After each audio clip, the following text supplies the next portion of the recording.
లోక్సభ స్థానాల డీలిమిటేషన్ వద్దని దక్షిణాది రాష్ట్రాలు కోరుతున్నాయి. రాజకీయ వైరుధ్యాలకు ఛాన్స్ ఇవ్వద్దని, న్యాయంగా డీలిమిటేషన్ చేయాలని చెన్నై మీటింగ్లో సీఎంలు రేవంత్, స్టాలిన్ కేంద్రాన్ని డిమాండ్ చేశారు. ఈ మీటింగ్ కు ఏపీ సీఎం చంద్రబాబు దూరంగా ఉండగా బెంగాల్ సీఎం మమతా బెనర్జీ అటెండ్ కాలేదు. నెక్స్ట్ మీటింగ్ హైదరాబాద్ లో నిర్వహించనున్నారు. దొంగల ముఠా చెన్నైలో సమావేశమైందని, డీలిమిటేషన్ తో దక్షిణాదిలో సీట్లు తగ్గే ఛాన్సే లేదని బీజేపీ నేతలు కౌంటర్ ఇస్తున్నారు. మరి డీలిమిటేషన్ తో ఏం జరగనుంది? సందేహాలపై కేంద్రం ఇవ్వాల్సిన క్లారిటీ ఏంటి? ఇవాల్టి డిఎన్ఏలో డిస్కస్ చేద్దాం. సో భరత్, నిజంగా దక్షిణాదికి డీలిమిటేషన్ తో అన్యాయం జరుగుతుందా అంటే ఏం చెప్తారు? అంటే ఒకటి, ఇప్పుడున్న జనాభా లెక్కల ప్రకారం కనుక తీసుకుంటే కనుక డెఫినెట్ గా అన్యాయం జరుగుతుంది. 1971 జనాభా లెక్కల ప్రకారం డీలిమిటేషన్ జరిగితే అన్యాయం జరగదు.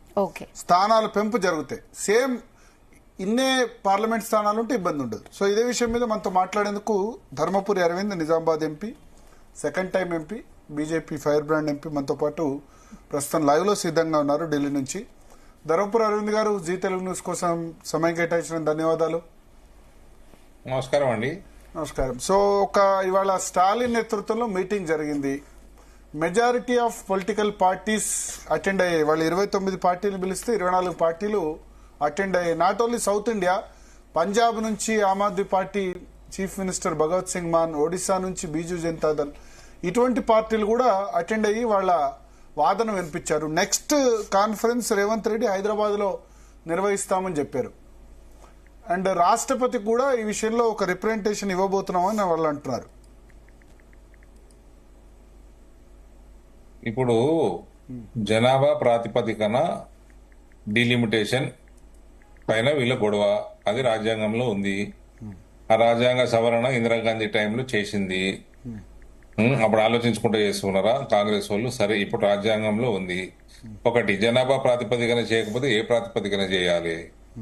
రెండోది, జనాభా ప్రాతిపదికన వీళ్ళు చెప్పే లెక్కలు, పత్రాలు అన్ని తప్పులు. పొద్దున మీడియా సమావేశంలో కూడా నేను స్పష్టంగా అన్ని చెప్పడం జరిగింది.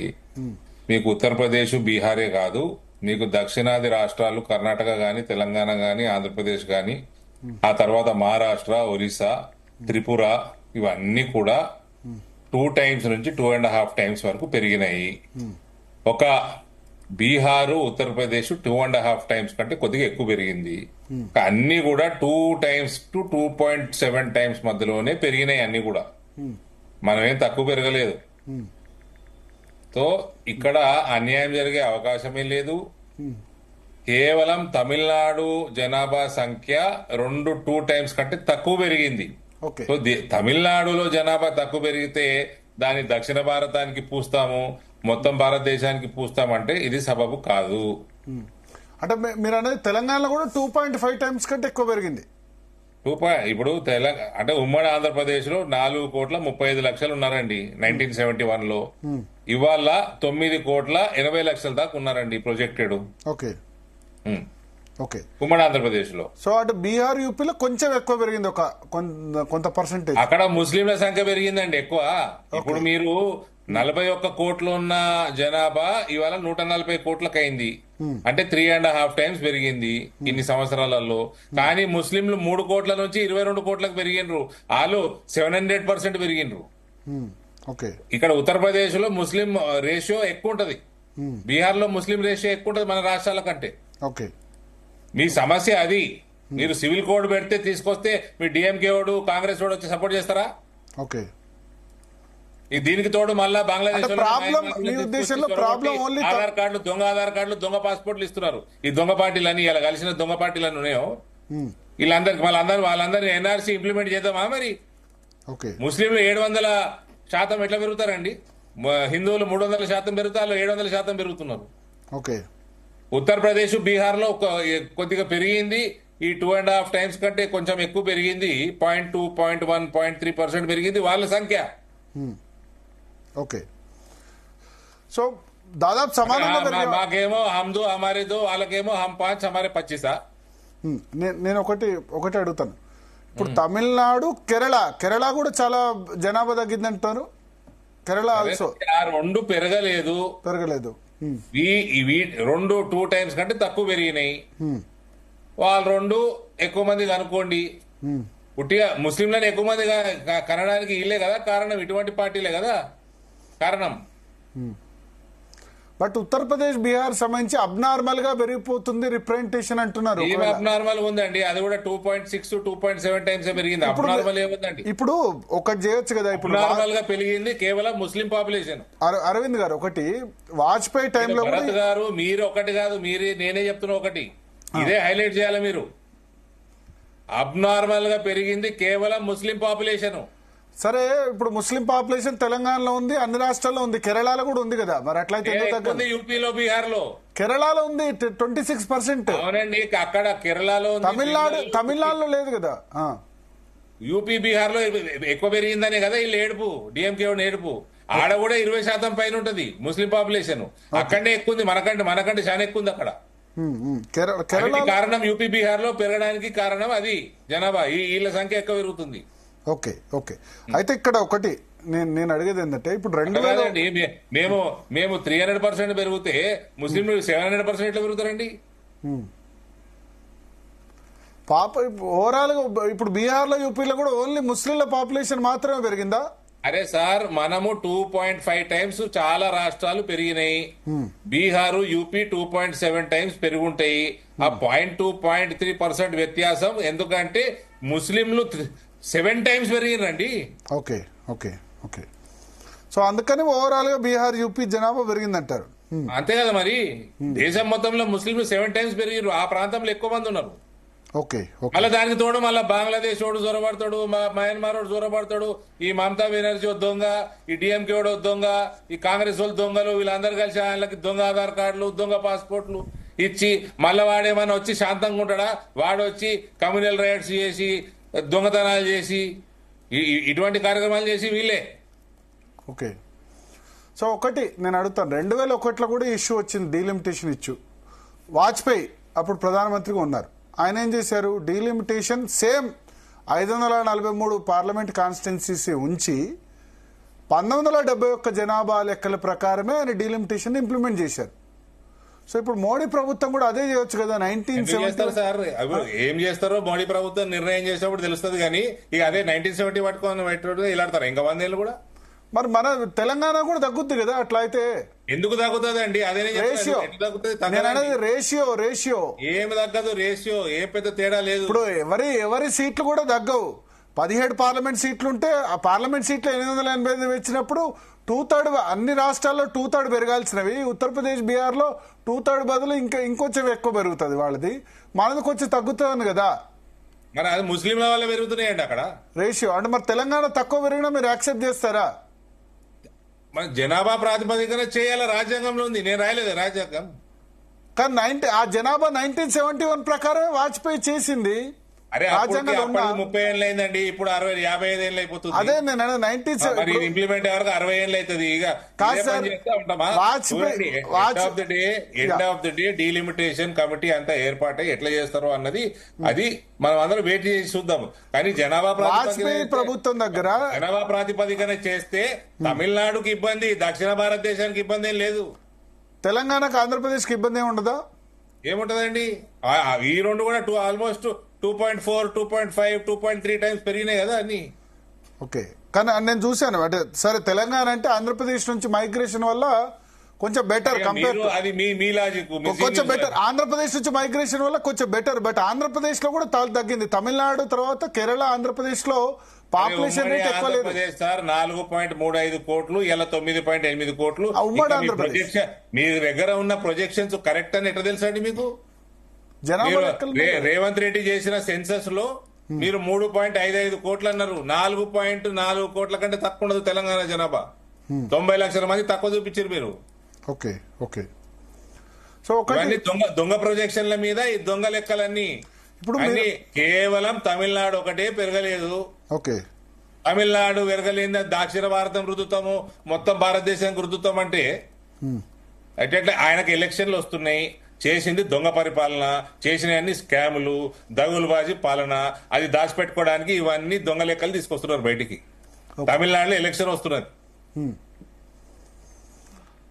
తమిళనాడులో ఎలక్షన్ వస్తుంది ఓకే, కేరళలో ఎలక్షన్ వస్తుంది ఓకే, మరి అందుకే ఈ తమిళనాడు డిఎంకే వాడు వాడు చేసిన దొంగ పరిపాలన దాచిపెట్టుకోవడానికి ఈ పనికి మాల డైవర్షన్ టాపిక్స్ ఎవ్వరు డైవర్ట్ మీరు అయ్యేది ఒక్క స్టేట్మెంట్ ఇస్తే తమిళనాడు ప్రాంతం వాళ్ళు సీట్లు ఎక్కువ కావాలంటే ఇప్పుడు మన చంద్రబాబు నాయుడు గారు అన్నారు, నేను విన్నాను, ముగ్గురిని నలుగురిని కనండి, జనాభా పెంచుకోండి అన్నారు. మీరు కూడా పెంచుకోండి. ఎవరు ఆపుతున్నారండి?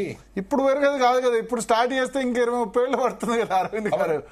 పడుతుంది సార్, ఇన్స్టాంట్ కాదు కదా. అంటే తమిళనాడు ప్రాబ్లం దేశం ప్రాబ్లం కాదు కదండి.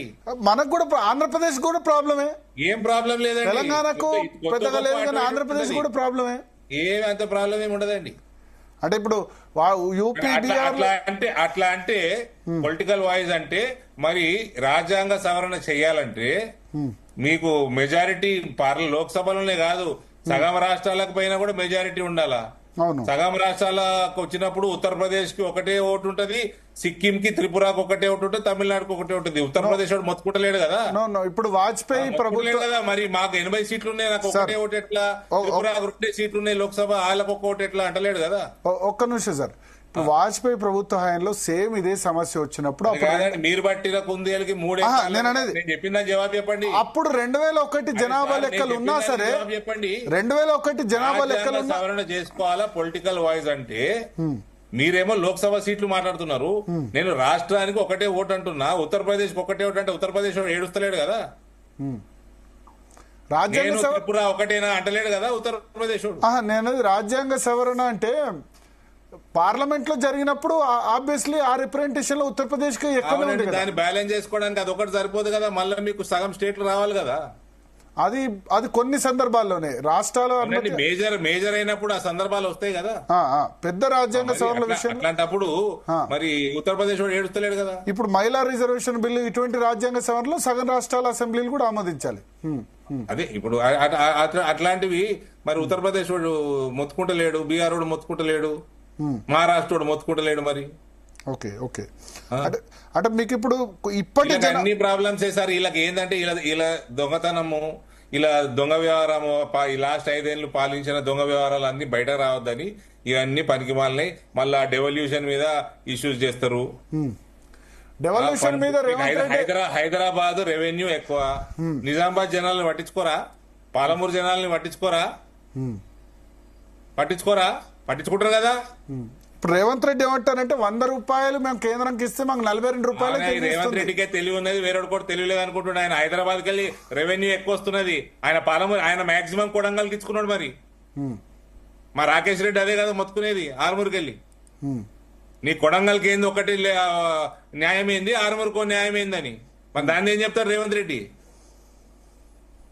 అంటే 100లో 42 మాత్రమే మాకు రిటర్న్ వస్తున్నాయి, మిగతా 58 రూపాయలు రిటర్న్ రావట్లేదు. అదే యూపీ బీహార్ కు 100కి అయితే 120, 130 రిటర్న్ వస్తున్నాయి. భరత్ గారు డైరెక్ట్ ట్యాక్స్ వల్ల ఇన్కమ్ ట్యాక్స్ ఉంటుందా? అవును అవును. మన బిల్డర్లు పోయి కాశ్మీర్ లో టనల్ దోతున్నారు, మన బిల్డర్లు పోయి కాశ్మీర్ లో నార్త్ ఈశాన్య రాష్ట్రాలలో, ఉత్తరప్రదేశ్ లో, మధ్యప్రదేశ్ లో అందరు రోడ్లు వేసిన వాళ్ళందరూ మనోళ్లే, డ్యాములు కట్టేటోళ్ళందరూ తెలుగు వాళ్ళే. అక్కడ కడుతున్నారు, ఇక్కడ వచ్చి ఇన్కమ్ ట్యాక్స్ ఫైల్ చేస్తున్నారు. అది ఎట్లా పడతారండి లెక్క? ఇక ఈ రేవంత్ కే తెలివి ఉన్నది, రాహుల్ గాంధీకే తెలివి ఉన్నది అన్నారా? రాహుల్ గాంధీ అంత తెలివి తక్కువ ఇంకోటి లేడు. అది కాంగ్రెస్ పార్టీ అందుకే అట్లా పాడై ఉంది. ఓకే, సో ఒకటి ఇప్పుడు మీరు కూడా సింపుల్ క్వశ్చన్ అండి, హైదరాబాద్ రెవెన్యూ ఎంత, పాలమూరు రెవెన్యూ ఎంత? హైదరాబాద్ రంగారెడ్డి దేశంలోనే హైయెస్ట్ జిల్లా. మరి ఇప్పుడు ఖర్చు పెడదామా చెప్పండి? ఆదిలాబాద్ లో ట్రైబల్ ఏరియాలు వదిలేద్దామా, ఖమ్మం ట్రైబల్ ఏరియాలు వదిలేద్దామా, పాలమూరు వదిలేద్దామా? దేశంలో అండి అంటే రాష్ట్రం అయినా సెంట్రల్ గవర్నమెంట్ ఇన్కమ్ ట్యాక్స్ ఏ ప్రాంతానికి ఎట్లా డిసైడ్ చేస్తారండి? ఇన్కమ్ ట్యాక్స్, కార్పొరేట్ ట్యాక్స్ ఎట్లా డిసైడ్ చేస్తారండి? నా కిరాయిలు బాంబేలో కిరాయి వస్తుందండి నాకు, నేను హైదరాబాద్ ట్యాక్స్ కడతా. మరి ఆ బాంబే పైసలా, హైదరాబాద్ పైసలా? అంటే వాళ్ళు అనేది ఏంటంటే మేము 42 రూపాయలు మళ్ళీ 42 రూపాయలు అంటారు, మళ్ళీ 42 రూపాయలు రిటర్న్ వస్తున్నాయి, 100 రూపాయలు పంపిస్తే కేంద్రానికి. కార్పొరేట్ ట్యాక్స్, ఇన్కమ్ ట్యాక్స్ ఇవి మేజర్ ఉంటాయి, దానికి ప్రాంతాల వారికి ఎట్లా విడదీస్తారు? ఇవన్నీ పనికి మాలిన తెలివి తక్కువ డిబేట్లు ఇవన్నీ. ఓకే, ఏదో వాళ్ళు చేసిన గాలి వ్యవహారాలు కప్పిపుచ్చుకోవడానికి ఇవన్నీ డైవర్షన్ టాక్టిక్స్. ఓకే, ఇప్పుడు మీరు ఒక్క మాట చెప్తే గనక వాజ్పేయి టైంలో చేసినట్టు 2001 జనాభా లెక్క ఆయన దగ్గర ఒక్క నిమిషం. సింపుల్ చేస్తే మీకు ఇంకా సింపుల్ చేస్తా. మీ జీ న్యూస్ ఎన్ని రాష్ట్రాల్లో నడుస్తుందండి? 18 రాష్ట్రాలు హైయెస్ట్. అన్ని రాష్ట్రాలు, దేశంలో అన్ని రాష్ట్రాల్లో ఉంది జీ న్యూస్. ట్యాక్స్ ఎక్కడ కడతారండి మీరు? ట్యాక్స్ బాంబేలో కడతారు. ఎక్కడ ట్యాక్స్ ఎక్కడ కడతాం? ఎక్కడ tax? Zee Telugu news tax Hyderabad ఉంది, జిఎస్టీ. ఈ తెలుగు హైదరాబాద్ లో కడుతున్నారు, సరే మీరు కడుతున్నారు. టీవీ9 సంస్థ దేశం అంత ఉన్నది, ఇండియా టుడే ఉన్నది, టైమ్స్ నో ఉన్నది. వాళ్ళు ఢిల్లీలో కడతారు. ఓకే, మళ్ళా ఒక్కొక్కటి ఉంటది లెక్క. ఎక్కడ వాళ్ళ కార్పొరేట్ ఆఫీస్ రిజిస్టర్ అయి ఉంటే అక్కడ కడతారు. మీ లాజిక్ కరెక్ట్, నేను అంగీకరిస్తా. మీరు ఆ ట్యాక్సులలో పోకూడదు. మీకు ఆ ట్యాక్సులలో పోయినప్పుడు మీకు ఈ ట్యాక్సులన్నీ ఏ ప్రాంతానికి చెందిన మీరు డిసైడ్ చేయలేరు.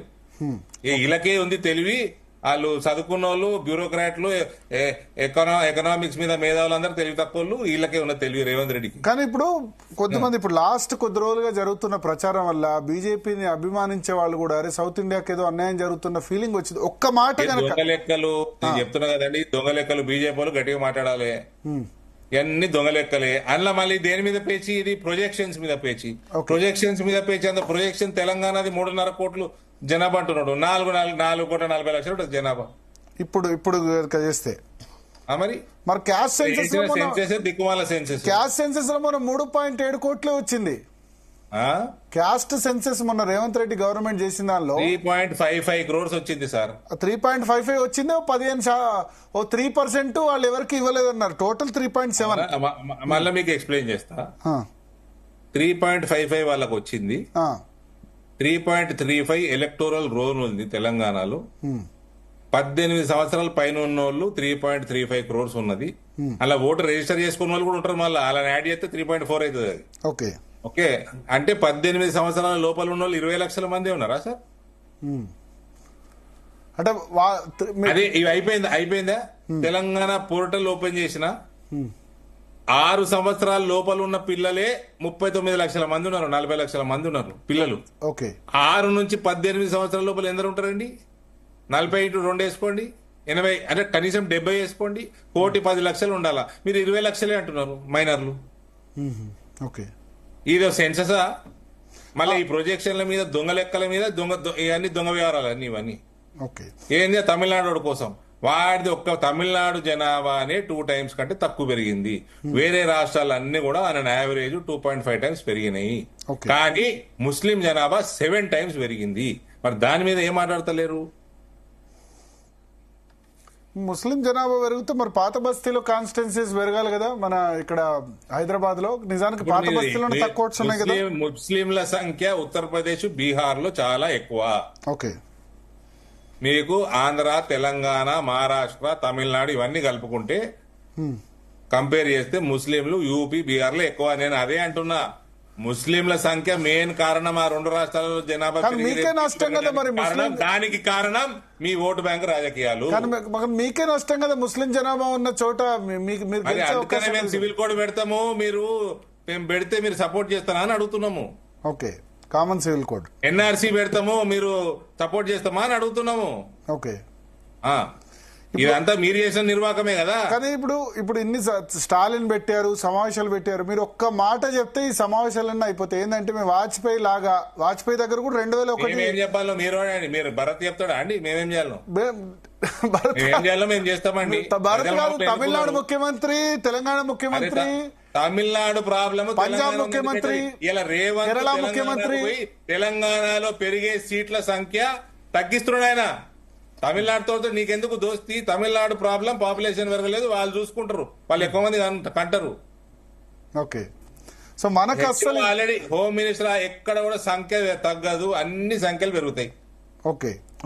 మీకు యూపీ మీద, బీహార్ మీద మీరు ఏడుస్తున్నారు ఎందుకంటే ఇక్కడ ముస్లింలు చాలా ఎక్కువ మంది ఉన్నారు. 7 times పెరిగిన ముస్లింలు. కానీ ఇప్పుడు దక్షిణ డీలిమిటేషన్ పక్కన పెట్టండి, నేషనల్ ఇంటిగ్రిటీ ప్రాబ్లం వస్తుంది రేపు. వీళ్ళందరూ వీళ్ళ కూర్చొని దొంగలందరూ ఉన్నారు కదా, చెన్నైలో కూర్చున్న వాళ్ళందరూ రేపు వచ్చి ముస్లింల కోసం సపరేటు పార్లమెంటు, సపరేట్ రిజర్వేషన్లు పార్లమెంట్ లో కూడా వాళ్ళంటారు. అప్పుడు ఏం చేస్తారండి? కానీ ఇప్పుడు నేషనల్ ఇంటిగ్రేషన్ ప్రాబ్లం ఇట్లా రాదా? దక్షిణాదిలో తక్కువ సీట్లు, తమిళనాడు ఒక్కటి నేషనల్ ఇంటిగ్రేషన్ ఓవరాల్ గా దక్షిణాది తక్కువ సీట్లు పెరిగింది అనుకోండి. ఓవరాల్ గా దక్షిణాది తక్కువ సీట్లు. ఎందుకు పొద్దున్న లేస్తే ముస్లిం పాపులేషన్ ఎందుకు వేస్తున్నారు? మీ పాపులేషన్, హిందువుల పాపులేషన్ పెంచుకోండి. నేను అనేది ఇప్పుడు ఓవరాల్ గా దక్షిణాదిలో సీట్లు తక్కువ మళ్ళీ ఓవరాల్ గా దక్షిణాది మాట మానేయండి. తమిళనాడు ప్రాబ్లం అది. ఓన్లీ తమిళనాడు అంతే. ఓన్లీ తమిళనాడు. తెలంగాణకి ఏమి ఇబ్బంది ఉండదు. కర్ణాటక తెలంగాణకి గ్రోత్ రేట్ లో ఇబ్బంది అయితే మీరు పోరాడతారా ఖచ్చితంగా? ఒకవేళ తక్కువ ఉంటే గనక మీరు అన్నదాని ప్రకారం వీళ్ళు అనే బేసిస్ పాపులేషన్ బేసిస్ మీద అయితే తెలంగాణకి, ఆంధ్రాకి, కర్ణాటకకి ఏమి పెద్ద డిఫరెన్స్ ఏమి ఉండదండి. యూపీకి పెద్ద డిఫరెన్స్ ఉండదు, కొంచెం ఏమి ఉండదు. కొంచెం తమిళనాడు ప్రాబ్లము మాకు అంటిగట్టొద్దు. ఇవాళ ఈ రేవంత్ గాని వీళ్ళందరూ పోయి తెలంగాణకు అన్యాయం చేస్తారు వీళ్ళు. ఓకే, ఫస్ట్ మీరు అందరు కలిసి ముస్లింల సంగతి ఏంది చెప్పండి. 7 times పెరిగినరు, వాళ్ళు 700% పెరిగినరు. మరి దానికి ఏమంటారు భరత్ గారు? మరి ఇప్పుడు ముస్లిం సంఖ్య అంత పెద్ద పెరిగినప్పుడు మీరు 1971 జనాభా లెక్కల ప్రకారమే చేయండి డీలిమిటేషన్. ఇబ్బంది ఏంది? వాజ్పేయి అదే విధంగా చేశాడు, మీరు అదే విధంగా చేయండి అంటారా? అవన్నీ మీరు డీలిమిటేషన్ లోక్సభ సంఖ్యనే మీరు మాట్లాడుతున్నారండి. ఇలా 80% తెచ్చి బీసీలలో కలిపిండు రేవంత్. ఓకే, మరి ఇది ఒకటే మీకు డీలిమిటేషన్ ఒకటేనా? ఇక లోక్సభ తప్ప వేరేది లేదా ఈ దేశంలో? రేవంత్ కాదు, రాజశేఖర రెడ్డి రావా? రాజశేఖర రెడ్డి టైంలో కదా ముస్లింలు బీసీలో కలిపింది, రాజశేఖర రెడ్డి సమయంలో. అందరు కాంగ్రెస్ వాళ్ళే కదండి. ఓకే ఓకే, ఇక అందరు కాంగ్రెస్ వాళ్ళే కదా, అదే చెప్తున్నా నేను. ఇక ఆయన కొంచెం కలిపి ఈయన మొత్తం 80% అంత ముస్లింలు అందరు బీసీలు అంటుండే ఈయన. సో మీరు ఒకటి కన్క్లూజన్ ఏంటంటే తెలంగాణ కంటే కొంచెం ఆంధ్రప్రదేశ్ కంటే తెలంగాణ బెటరు మీరు అన్న పాపులేషన్ గ్రోత్ రేట్ లో. వ్యత్యాసం కొంచెమే ఉంది. తమిళనాడు, కేరళ రెండు బాగా లూజ్ అవుతాయి. తమిళనాడు ప్రాబ్లము మీరు దక్షిణ భారతం అని రుద్దొద్దు, మా మీద రుద్దాల్సిన అవసరం లేదు. ఓకే, మీకు మాకు వ్యత్యాసం ఉంది. మీరు పాపులేషన్ పెంచుకునే పని చేయండి. ఇక ఉత్తరప్రదేశ్, బీహార్ మీద ముస్లింల సంఖ్య ఎక్కే ముస్లింలు 700% పెరిగినరు. దాని మీద ఏంది అని అడుగుతున్నా నేను. పాపులేషన్ పెంచుకునే పని చేయమని మీరు కూడా పిలుపునిస్తున్నారా? చంద్రబాబు నాయుడు అన్నారు ఒక్కోళ్ళు ముగ్గురు ఆయన ఇచ్చుకున్నాడు. మేము సివిల్ కోడ్ పెట్టాలి అని మా డిమాండ్ ఉంటది, ఒప్పుకోండి. మరి కామన్ సివిల్ కోడ్ పెట్టాలి. అరే హమ్ దో హమారే దో, వాళ్ళకేమో హమ్ 5 హమారే 25. సో ఇప్పుడు దక్షిణాది అన్నది కాదు, ఎవరు రాష్ట్రం వాళ్ళు చూసుకోండి అంటారు అంతే. తమిళనాడు చూసుకోవాలి, ఆంధ్రప్రదేశ్ తెలంగాణ తీసుకోవాలని. భారతదేశం ఏం చేయాలనో కేవలం మీరు తమిళనాడులో పాపులేషన్ తగ్గితే ఫస్ట్ దాన్ని దక్షిణ భారతం మీద రుద్దడం తప్పు. వీళ్ళు ఇది ఫస్ట్ టైం కాదు. వీళ్ళు ఎంతసేపు వీళ్ళు దేశాన్ని విభజన చేద్దాం ఇదే దూరం ఉంటది వీళ్ళది. వీళ్ళకి వేరే పని ఉంటుందా? రెండు పార్టీలు ఎందుకు చేస్తున్నారంటే దొంగలు, డిఎంకే దొంగలు వీళ్ళందరూ ఎందుకు చేస్తున్నారంటే రేపు ఎలక్షన్లు వస్తున్నాయి, ఓడిపోతారు వీళ్ళు. ఏదో పోలరైజ్ చేయాలి, బూచి చూపెట్టాలి అని ఈ దొంగ నాటకాలు తప్ప ఏది కాదు. ఇవన్నీ దేని బేసిస్ మీద? ప్రొజెక్టెడ్ బేసిస్ మీద, ప్రొజెక్షన్స్ మీదనే. అది కరెక్టా తప్ప ఎవరు తెలియదు ఇంకా. ఓకే, మరి మీరు క్లారిఫై చేస్తే అయిపోతుంది కదా, ఇది కరెక్టా తప్ప. ఇప్పుడు మీ ఛానల్ మీద ఎందుకు వచ్చినా నాకేం షో? మీరు కాదు, ఇప్పుడు కేంద్ర ప్రభుత్వం 1971 2011 సెన్సెసా లేకపోతే 25 సెన్సెసా అనేది క్లారిఫై చేస్తే వచ్చినప్పుడు ఏం చేయాలో చేస్తామండి. ఓకే, ఫస్ట్ మీరు ఎన్ఆర్సీ సివిల్ కోడ్ కి మీ స్టాండ్ ఏందండి? మీ బాధల్లా ఉత్తరప్రదేశ్, బీహార్ లో జనాభా పెరిగిందనే కదా, ఆడ ముస్లింల వల్ల పెరిగింది. ఓకే ఓకే, సో ఇప్పుడు ఇవాళ తెలంగాణ రాష్ట్రంలో రెండు ప్రధాన రాజకీయ పార్టీలు అటెండ్ అయ్యే మీటింగ్. కేటీఆర్, రేవంత్ రెడ్డి ఇద్దరు ఎదురెదురుగా కూర్చున్నారు. ఎక్కడ ప్రధాన పార్టీ అండి? డిఆర్ఎస్ ఎందుకైతే ఒక సీట్ లేదు వాళ్ళకి లోక్సభలో. బీఆర్ఎస్ ప్రధాన పార్టీ, లోక్సభలో సీటే లేదు. అసెంబ్లీలో ప్రతిపక్షం బీఆర్ఎస్ కదా. ఇంకా అసెంబ్లీలో ప్రతిపక్షం వాళ్ళకి ఎమ్మెల్యేలందరూ వీక్తున్నారు. క్యాండిడేట్ పెట్టాడు, ఎంపీ లేడు. మీకెంత 8 మంది ఎమ్మెల్యేలు. మీరందరూ ఇప్పుడు ఆ టీఆర్ఎస్ ఓడైనా కాంగ్రెస్ ఓడైనా ఇవాళ పోవడం తప్పు మీటింగ్ కి. వీళ్ళందరూ మళ్ళా ఈ టీఆర్ఎస్ ఓడు కూడా పోయి ఆ ఇండియా అలయన్స్ లో కలిసిండు. ఓకే, ఈడ ఏదో నాటకాలు చేస్తా ఉంటారు ఈడ రోడ్ల మీద హైదరాబాద్ లో. ఆడ బయట హైదరాబాద్ బయటకు పోగానే వీళ్ళందరూ ఒకటే, దంత దొంగలంతా ఒకటేనండి. వీళ్ళందరూ ఆ పనికి వాళ్ళ సెక్యులర్ పార్టీ అనుకుంటా, ముస్లింల పార్టీ తప్ప ఏం కాదండి వీళ్ళు. బట్ రేవంత్ రెడ్డి అంటారు బీజేపీ టీఆర్ఎస్ ఒకటే అని చెప్పి, కాంగ్రెస్ వాళ్ళు బీజేపీ టీఆర్ఎస్ ఒకటే అని చెప్తారు. టీఆర్ఎస్ ఒకటి కాదు, రెండు వేరు ఒకటి కాదు రెండు. నేను కాంగ్రెస్ టీఆర్ఎస్ ఒకటి అంటలేను, అలయన్స్ ఒకటి. ఇండియా అలయన్స్ వచ్చారు, అందరు కలిసి ఇండియా అలయన్స్ లోకి వచ్చారు.